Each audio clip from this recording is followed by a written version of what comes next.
UP की आजमगढ़ लोकसभा की seat पर बाई इलेक्शन हो रहा है।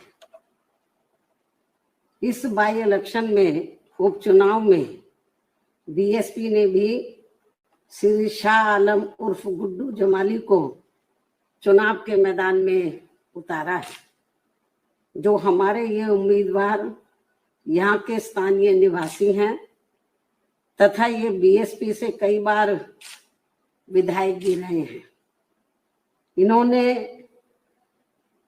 कोरोना काल में वह बाढ़ आदि के समय में भी पीड़ित लोगों की काफी मदद की है। वैसे भी ये अक्सर जरूरतमंद लोगों की वहाँ काफी मदद करते रहते हैं और मदद भी केवल इन्होंने यहाँ अकेले अपने खुद के समाज के लोगों की ही नहीं की है, बल्कि दलगत राजनीति से ऊपर उठकर वह मानवता एवं इंसानियत के नाते यहाँ सभी वर्गों व धर्मों के मानने वाले लोगों की अपने सामर्थ्य के हिसाब से हर स्तर पर पूरी मदद की है। जबकि दूसरी पार्टियों के उम्मीदवार ऐसे समय में हमें कहीं भी यहाँ नजर नहीं आते हैं। इसके साथ ही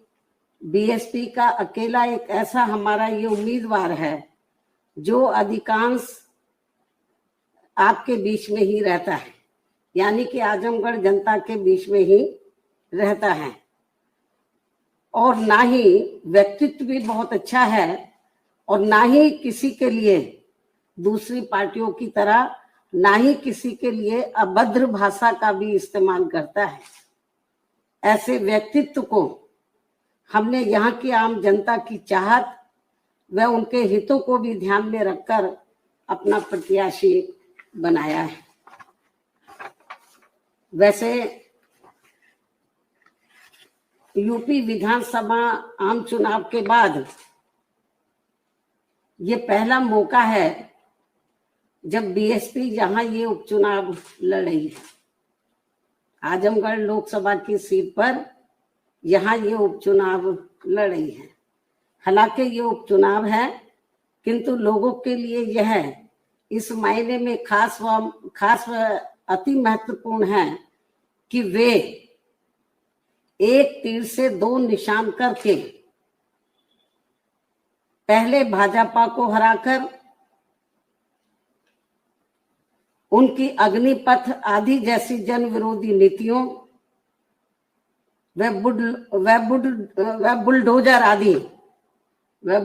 आदि वाली अहंकारी कार्यशैली का सबक सिखा सकते हैं। मैं इस बात को फिर रिपीट करती हूँ, हालांकि ये उपचुनाव है,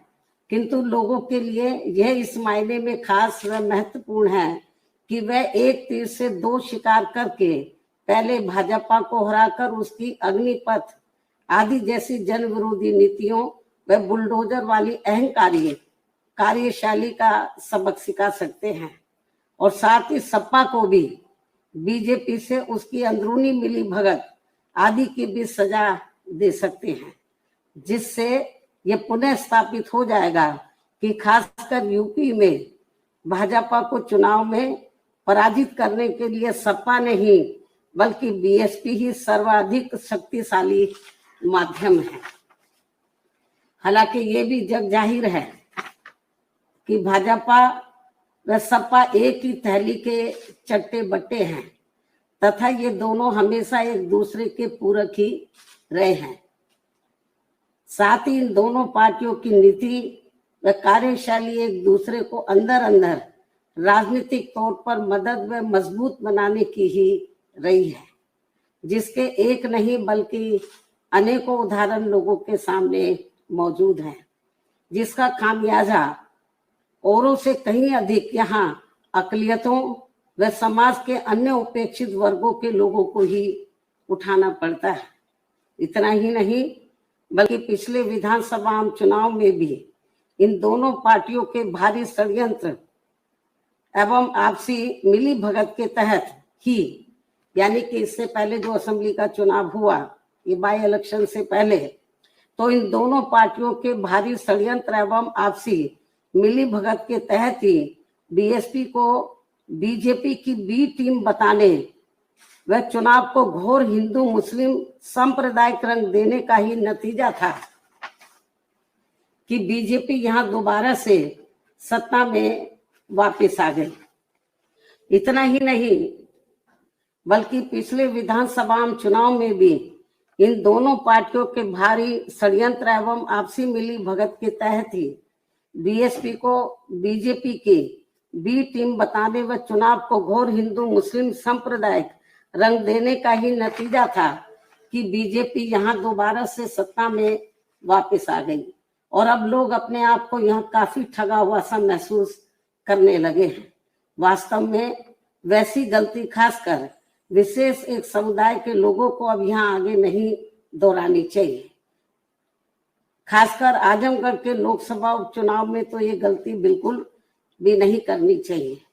इसके साथ ही ये भी बहुत उम्मीद है कि इस चुनाव के परिणाम बीएसपी के पक्ष में आने की संभावना की वजह से भाजपा सरकार की जन विरोधी नीतियों व कार्यशैली आदि पर काफी हद तक अंकुश भी लग सके, जिसका फिर लाभ सब समाज के लोगों को जरूर मिलेगा। इसलिए अब आजमगढ़ के सभी वर्गों व धर्मों के लोगों से मेरी पुरजोर यही अपील है कि वे यहाँ से बीएसपी के उम्मीदवार को जिताकर प्रदेश व देश को जनहित व देश हित का बड़ा संदेश जरूर दें। इस उम्मीद के साथ ही अब मैं अपनी बात